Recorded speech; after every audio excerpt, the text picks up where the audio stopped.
3.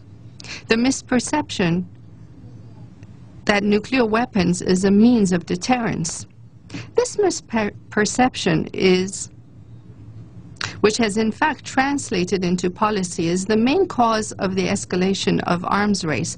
Deterrence requires having an edge in both quality and quantity of weapons, which itself fuels the nuclear race. There are reportedly more than 20,000 nuclear warheads worldwide, half of which belong to the United States. The other competing groups continue to develop nuclear weapons under the pretext of deterrence. Both trends constitute a violation of obligations under the Nuclear Proliferation Treaty, or NPT. Fourth is the misperception that it is okay to use nuclear weapons. Regrettably, the United States has not only used nuclear weapons, but also continues to threaten the use of such weapons against other countries, including my country.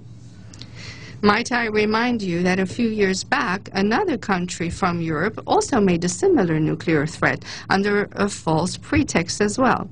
The Zionist regime, too, consistently threatens Middle Eastern countries with its nuclear arsenal. A fifth issue is what I call the instrumental exploitation of the Security Council and the International Atomic Energy Agency, or IAEA. By enjoying special privileges in the highest global security decision-making bodies and in the IAEA, certain nuclear weapon states widely exploit these platforms against non-nuclear weapon states, contrary to the spirit of the NPT. This unjust practice, repeated over and over, has turned into a pattern. So far, none of the non-nuclear weapon states has ever been able to exercise their inalienable and legal right to develop the peaceful use of nuclear energy without facing pressure and threat at some level. Despite clear provisions of Article 6 of the treaty, that is the Nuclear Non-Proliferation Treaty, and the statute of the IAEA, not a single report has been issued by IAEA inspectors on the nuclear weapons facilities of the United States and its allies, nor is there any plan for their disarmament. However, numerous resolutions are adopted against non-nuclear weapon states under pressure by the same states, which use false pretexts with the clear intention of denying other member states their recognized legal rights to develop peaceful nuclear energy. Sixth is the prevailing sense that it is all right to use double standards. Although, for example, the Zionist regime stockpiles hundreds of nuclear warheads, wages numerous wars in the Middle East region, and continues to threaten the people and nations of the region with acts of terror and threats of invasion, it enjoys the unconditional support of the United States government and its allies, and receives the necessary assistance to develop a nuclear weapons program.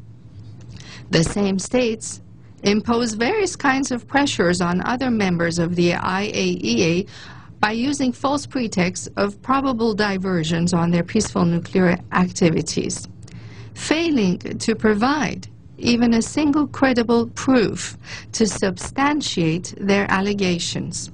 Seventh is equating nuclear weapons with nuclear energy. Nuclear energy is among the cleanest and cheapest sources of energy. Severe climate change and environmental pollution caused by fossil fuel has intensified the need to expand the use of nuclear energy. Almost 7 million barrels of oil are needed for the continual generation of 1,000 megawatts of electricity annually, which by today's crude oil price would cost over $500 million. The cost of generating the same capacity with nuclear energy is around $60 million. Generally, the investment needed to construct and utilize a nuclear power plant is far less than half of the cost of a power plant operating with fossil fuels during its lifespan. Moreover, nuclear technology can be effectively and widely applied in the production of medical isotopes for diagnosis and treatment of life-threatening diseases, as well as in the industrial and agricultural sectors and other fields. One of the gravest injustices committed by nuclear weapon states is equating nuclear arms with nuclear energy. As a matter of fact, these states seek to exclusively monopolize both nuclear weapons and peaceful nuclear energy, because by doing so, they can impose their will on the international community. These acts are against the spirit of the NPT and in flagrant violation of its provisions. Eighth and last is the issue I would like to address, which I call the imbalance in the pillars of the NPT and the IAEA mandates.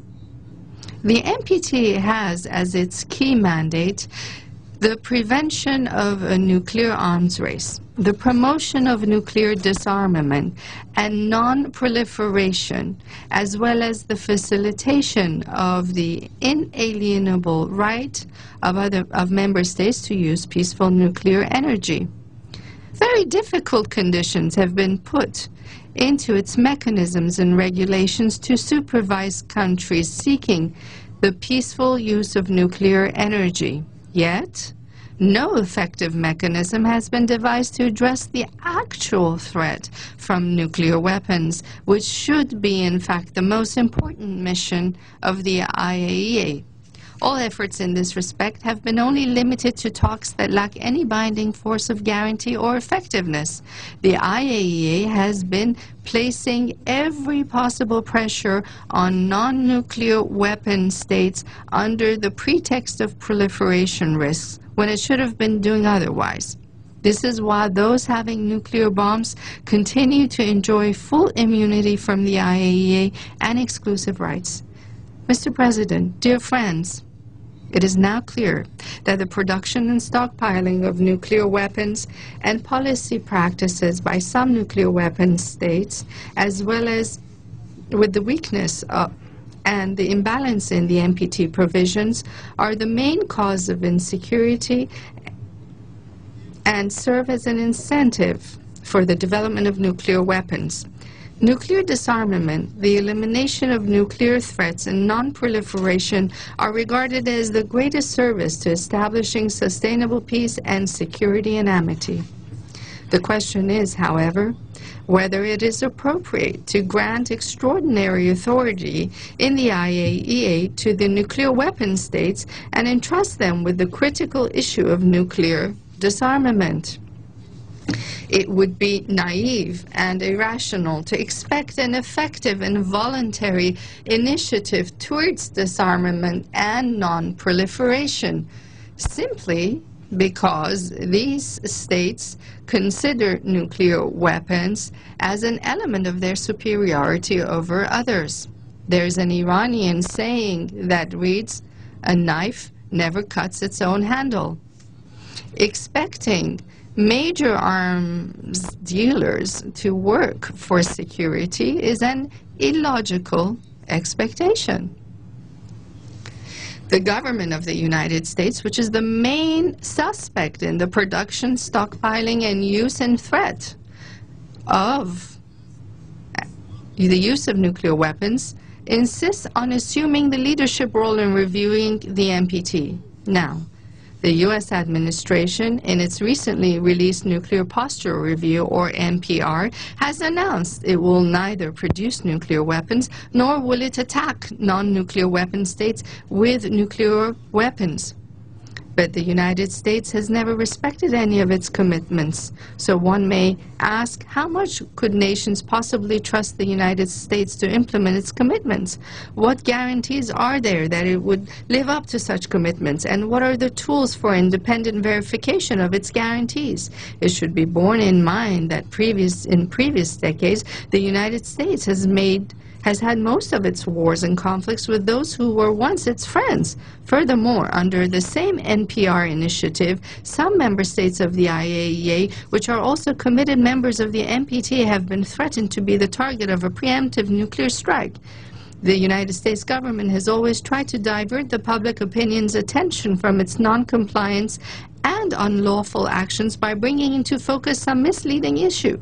They have recently raised the issue of nuclear terrorism as part of their efforts to maintain and upgrade their nuclear arsenals on one hand and divert world public opinion from the issue of disarmament and direct them toward phony matters on the other hand.